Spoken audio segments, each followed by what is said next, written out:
We're joined now by Noel Feeney, President of the ACA. Noel, it's been a very difficult year so far. Francis, how are you doing? Not, I wouldn't say a difficult year, but a very busy year. Most people's years or most business years starts from the 1st of January calendar year. Our year really started this time last year, I suppose, with the introduction of Tranche 1 of the acre scheme and also the opening up of the organic scheme.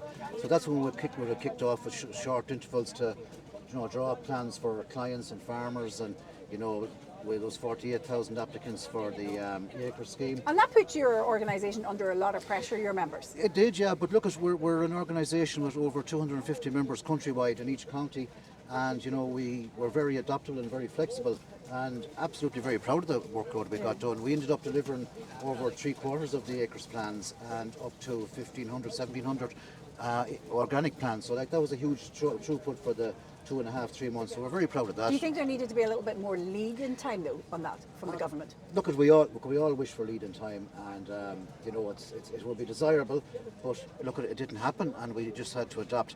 But look, going forward, we've had a lot of schemes introduced this year in 2023, and look at again, not much lead in times with the new BIS, CRIS and ECO schemes. Francis, of course, to start off with, closing date was the end of May there, and obviously then we had little schemes thrown in there with a National Ploughing scheme, for example. Also, of course, we had the new Supra Cow Carbon Welfare scheme. We had the beef welfare scheme. So again, all those schemes, there was a lot of work going on there, lots of different closing dates, a lot of different timetables. And so farmers again, tell us, that timetable, that tight timetable, is an issue.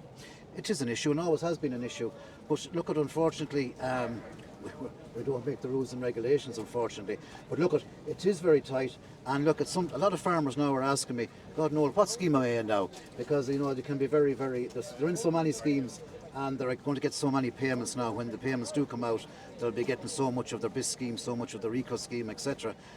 Some of them are beginning to lose track of all these different schemes. But look, it is what it is, and but the bottom line is it's income that's badly needed throughout the sector. Yeah, it puts a lot of pressure on your members though to be able to deliver for farmers, isn't it? Because it's a crucial element of their farm finance. It is indeed. Look, as I say, they're expecting payments from September onwards, and we have to have their applications made. The department have to process the payments. Look, for example, Francis, we had all summer we had to do scoring for the acre scheme on the cooperation areas and the low intensive grasslands, and we got going late. We had to be trained in. There had to be an app developed that we could go out in the field and do the scoring of the wildflowers, and that was very slow taking off. We did lobby for an extension to that. We got an extra month, and I'm delighted to say the numbers are very strong now. We're coming in very strong, right from throughout our members, right throughout the country. And again, it's been a huge delivery, with the late starting and with the problems on apps, especially in areas that the reception for mobile phones wasn't great. Yeah, and that was a key problem for you, wasn't it? That was a huge problem. And we had meetings with the acres team in Wexford weekly, and we reported back, and our members reported back individually on the problems. I suppose it was all trial and error really, but look, we're getting through it. There are still issues, and hopefully for next year that app can be refined. But look, we are getting through it. The numbers are coming very strong. What have we left? Maybe 8-9 days left at the end of the month. So look, it's looking good, and as I said, the main thing is to get that scoring done, and for the department then to go ahead and process the payments for the farmers. Yeah. What would help you now in the future, and what would help farmers, do you think? The main look, more lead in time, as you suggested, more times maybe to deal with a particular scheme, but the IT systems must be in place. The IT systems are so crucial. Every scheme revolves around the IT system. And there were teething issues. Yeah, teething issues. We had teething issues on the BIS ECO scheme as well. But again, once they are up and running and going, we can deliver far quicker and far more efficiently. But look, it was a tough year from that point of view.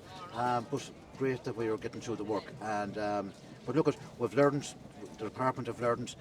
We're in talks with the department continually on how they can be continually refined and improved. So again, hopefully that will pay dividends next year. Yeah. Would you like to see more formal supports put in place for members of your organisation? When you say formal supports, we talk about maybe training. Again, training is very important. Continual development. We're dealing with the new era. It's all about biodiversity. It's all about water quality, gas emissions, and it's important that we are all up in dated as well to be, to be able to afford our farmers the up-to-date information. So that's one thing we are working on, and we have a new KT program coming in place as well. But again, there must be more training for advisors, and that has to be on a continual basis. Has to be. There is a lot of pressure sometimes on individual advisors, isn't there?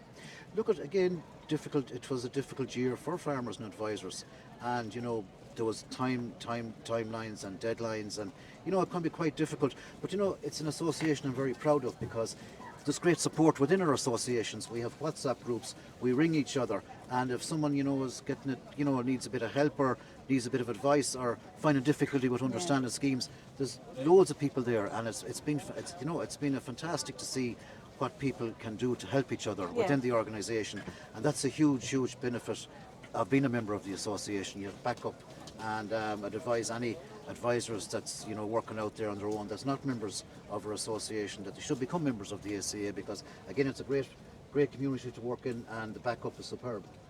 Noel Feeney, President of the ACA, thanks for joining us. Thanks, Francis. Thank you.